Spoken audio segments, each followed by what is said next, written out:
We are out here in Miami Beach, and these yachts behind me are worth over $20 million.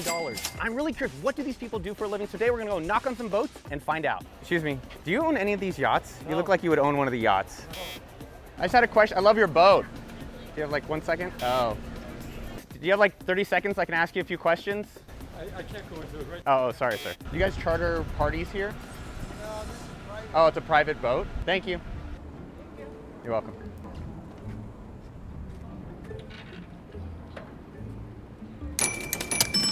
Boss, what kind of boat is this? Vanquish? Vanquish? I was wondering if you have any advice for young people that want to one day get a boat like this. That's the guy you want to speak to. Yeah. Yeah? He's the guy who's created the whole DeFi market. Oh, is he really? All right, so that was Carson Cook. He founded Fractal, which is a DeFi platform. So crypto is one way to buy yachts. It's a great boat. What kind of work do you want your son to go into, or do you recommend for people to do well and be able to afford this? Textiles. Really? Like blankets, or like what kind of textiles? Towels, sheets, all that stuff. How did you get into that? My family business. It's been textiles? Wow. We sell it to Walmart and the store. That's so interesting. Do you think it would be possible to get a yacht? Yeah, I think. This is the living room, kitchen. That's Chef, Pepe. another Pepe. Pepe 2, Pepe dos. Pepito. Yacht life is cool. We need to get a yacht. Yeah. I'm a real estate developer who's now really mostly in the hotel business. We're the #1 company in the world for cutting trees down. Cutting Systems Incorporated. We own a bunch of chain of businesses, gyms back in Dallas, and we moved down here to build a large franchise. It's called Rockstar Martial Arts. We're going to put them all over the United States now. Wow. Been very successful. Opening gym, sold our first company that way. So We cut it every day. Every day it's chartered? Sometimes 3 charters. Is it profitable to own a yacht? Like, let's say I like that one or this one, if I buy it. You'll make at least 30 grand a month. Profit? My father started to work with boats, and then I moved to Miami, and then I started my own company. I'm a yacht broker. I have my own company. I'm Noah, by the way. What's your name? Eduardo. Yeah, they kept doing that. Is it okay to take shoes off? What a dream! You guys are living, this is literally living the dream. Hey, what's up? Hello, everyone. Miami women really are perfect. You guys are just, everyone's perfect here. It's amazing.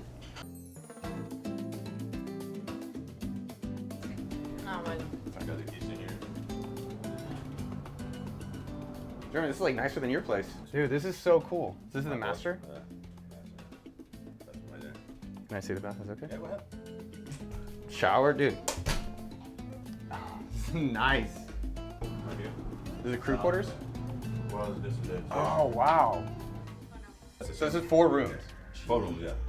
So we sleep comfortable 10 people. 10 people? How many people, staff, does it need for the boat? We have 4. 4? Me, Wow. my mate, and 2 stews. What are the other expenses? Oh, the expenses of the yacht? What? $20,000, $25,000 a month. How's the life of a yacht captain? Yeah? Especially when you travel. Bahamas, that's very nice. I'm 15 years in the business. How did you get into being charter business? Yeah, me. You know, You were cleaning, you were like just working on the boats? changed my life. Good for you. You know, it's depend what you want in your life. You know. What do y'all do out here? I'm one of the idiots that has Bitcoin at $8.50. Sold it at 100 thinking I'm a genius. I went back to work on stocks and stuff, you know, and then I looked and I was like, what the did I do? I'll show you my boat. Yeah, do you want to? Dude, hell yeah, let's do it. Come on. What kind of work are you in? Restoration. We're a large loss restorator that does fire, flood, hurricanes, tornadoes, earthquakes. We restore property, commercial property. How did you get into that kind of work? I was in sales and construction and project management. Interstate was a company I merged my company with. I sold out of that, and then I bought another company in 17 and started doing about $50 million a year.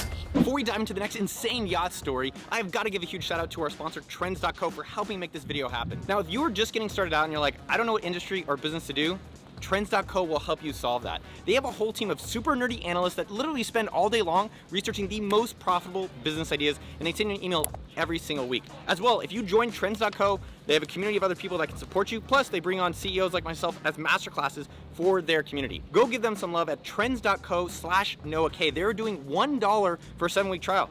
That's insane, just $1. So you can sign up and give them some love, get your own business going at trends.co/NoahK to get started for a 7-day trial for $1. Get a business idea and get your own yacht. I was a professional tennis player.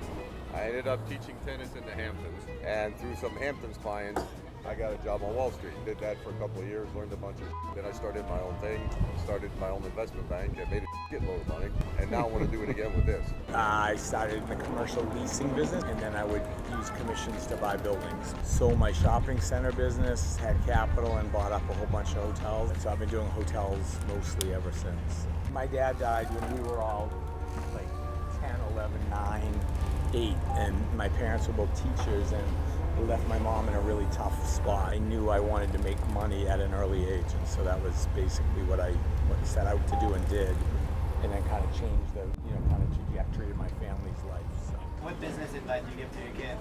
I actually love the work, but you got to get away from it. A lot of times when you get away from it, step back. You actually see the picture. I'm just sitting here thinking Picasso, Rembrandt, and all these people when they're just in there painting and digging like crazy. When they walk out of the room and come back into the room and see the picture from a different angle or a different perspective, do they change the picture? I mean, when I walk away from my work, then I come back to it, it's like, wow. So another good saying, my dad told this, says, give the sorriest man the hardest job, stand back and watch him find easier way. What I'm seeing, money is flowing out of the stock market and flowing into crypto, real nice and quiet while they're both sitting there doing this.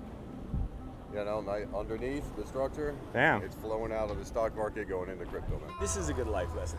There's always someone with less, and there's always someone with more. One of my best friends is a billionaire. He's the largest home builder in the United States, and he'll tell you there's 10 guys with more money than he has. So if you want to be focused on that, amazing. Yeah, I guess I'm in the top 1% or 2%, but I think just because we're all standing here, we all are. Think about what's happening in the world, how lucky we were to be just standing on this dock. The key to happiness is being happy with what you have. That's a fact. But money's not the only measure of success.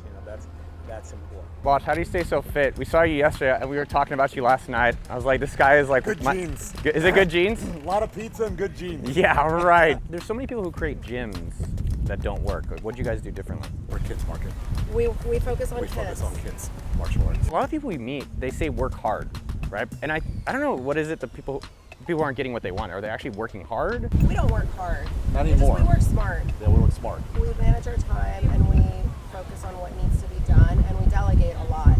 Like the first 3 years of my first location, I worked a lot, and then I started putting people in place. And that was really hard, like, delegating and trusting somebody else. And he's always said, if somebody can do it 80% of what you can, then it's fine. And how did you two meet? He was my kickboxing instructor. Oh, really? Dude, hell yeah. Long time ago. Long- A couple years ago. And we've been together for 23 years. I feel like every year actually gets better. This is my best friend. I'm her best friend. That's beautiful. This is our conversation every day. It's a normal conversation. We grow together. How do you think, like, for younger people that are just getting started in their careers, how do you think about wealth? It's all about taking risk and calculated risk. Some people are more comfortable taking a calculated risk at a younger age, and some people are more like myself. I didn't jump out on my own until I was 40 years old. There's 10 things in business that you need to learn, right? Number 1 is don't run out of money.